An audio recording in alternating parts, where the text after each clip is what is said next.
Edgar Allan Poe. The Power of Words.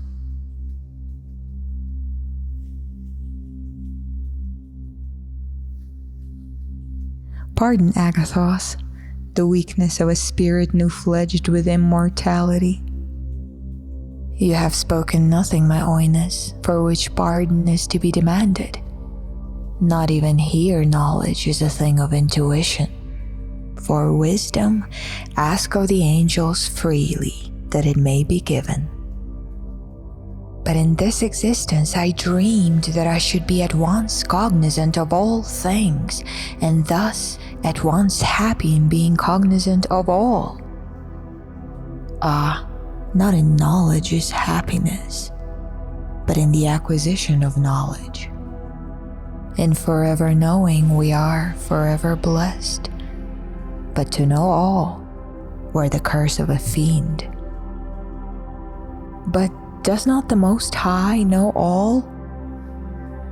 That, since he is the most happy, must be still the one thing unknown even to him.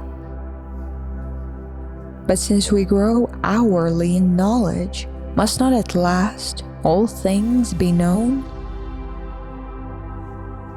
Look down into the abysmal distances, attempt to force the gaze down the multitudinous vistas of the stars as we sweep slowly through them thus and thus and thus. Even the spiritual vision, is it not at all points arrested by the continuous golden walls of the universe? The walls of the myriads of the shining bodies that mere number has appeared to blend into unity? I clearly perceive that the infinity of matter is no dream. There are no dreams in Eden, but it is here whispered that, of this infinity of matter, the sole purpose is to afford infinite springs at which the soul may allay the thirst to know, which is forever unquenchable within it, since to quench it would be to extinguish the soul's self. Question me then, my Oinos, freely and without fear. Come, we will leave to the left the loud harmony of the Pleiades, and swoop outward from the throne into the starry meadows beyond Orion, where for pansies and violets and heart's ease are the beds of the triplicate and triple-tinted suns. And now, Agathos, as we proceed, instruct me. Speak to me in the earth's familiar tones. I understand not what you hinted to me just now of the modes or of the methods of what, during mortality, we were accustomed to call creation. Do you mean to say that the Creator is not God? I mean to say that the deity does not create. Explain. In the beginning only, he created. The seeming creatures which are now throughout the universe, so perpetually springing into being, can only be considered as the mediate or indirect, not as the direct or immediate results of the divine creative power.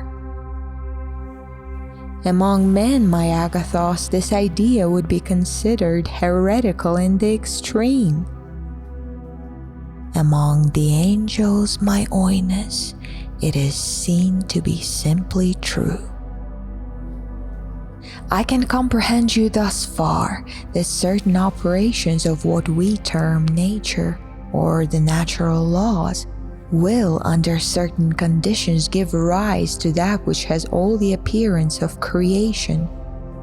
Shortly before the final overthrow of the earth, there were, I well remember, many very successful experiments in what some philosophers were weak enough to denominate the creation of animalculae.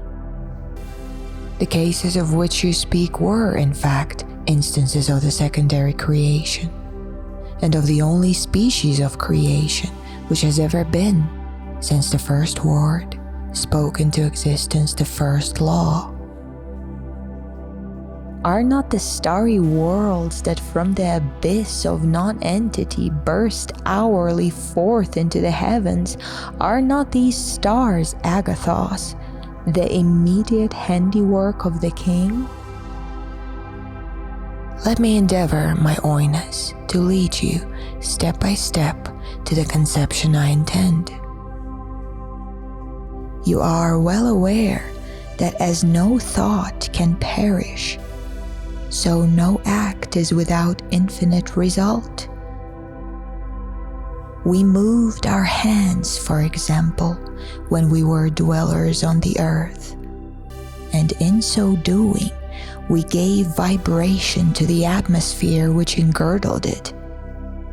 This vibration was indefinitely extended till it gave impulse to every particle of the earth's air, which thenceforward and forever was actuated by the one movement of the hand.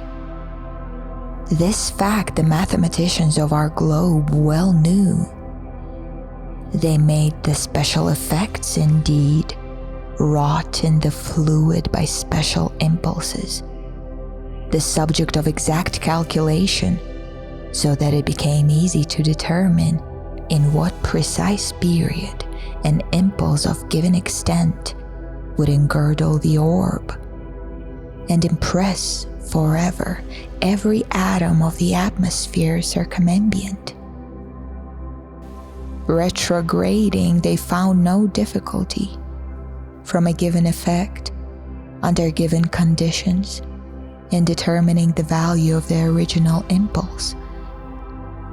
Now the mathematicians who saw that the results of any given impulse were absolutely endless, and who saw that a portion of these results were accurately traceable through the agency of algebraic analysis, who saw too the facility of the retrogradation, these men saw at the same time that this species of analysis itself had within itself a capacity for indefinite progress, that there were no bounds conceivable to its advancement and applicability, except within the intellect of him who advanced or applied it.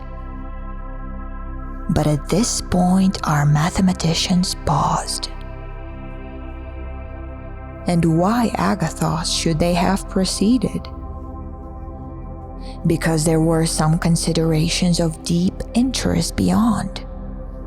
It was deducible from what they knew that to a being of infinite understanding, one to whom the perfection of the algebraic analysis lay unfolded, there could be no difficulty in tracing every impulse given the air and the ether through the air to the remotest consequences at any, even infinitely remote, epoch of time. It is indeed demonstrable that every such impulse given the air must, in the end, impress every individual thing that exists within the universe. And the being of infinite understanding, the being whom we have imagined, might trace the remote undulations of the impulse, trace them upward and onward in their influences upon all particles of all matter, upward and onward forever in their modifications of old forms, or in other words, in their creation of new, until he found them reflected, unimpressive at last, back from the throne of the Godhead. And not only could such a being do this, but at any epoch, should a given result be afforded him, should one of these numberless comets, for example, be presented to his inspection, he could have no difficulty in determining by the analytic retrogradation to what original impulse it was due. This power of retrogradation in its absolute fullness and perfection, this faculty of referring at all epochs, all effects to all causes, is of course the prerogative of the deity alone. But in every variety of degree, short of the absolute perfection, is the power itself, exercised by the whole host of the angelic intelligences. But you speak merely of impulses upon the air.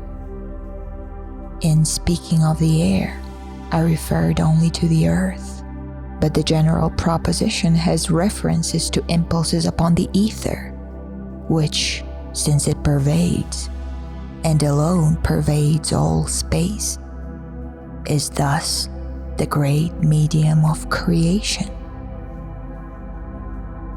Then all motion of whatever nature creates? It must. But a true philosophy has long taught that the source of all motion is thought, and the source of all thought is God. I have spoken to you, Oinos, as to a child of the fair earth, which lately perished, of impulses upon the atmosphere of the earth.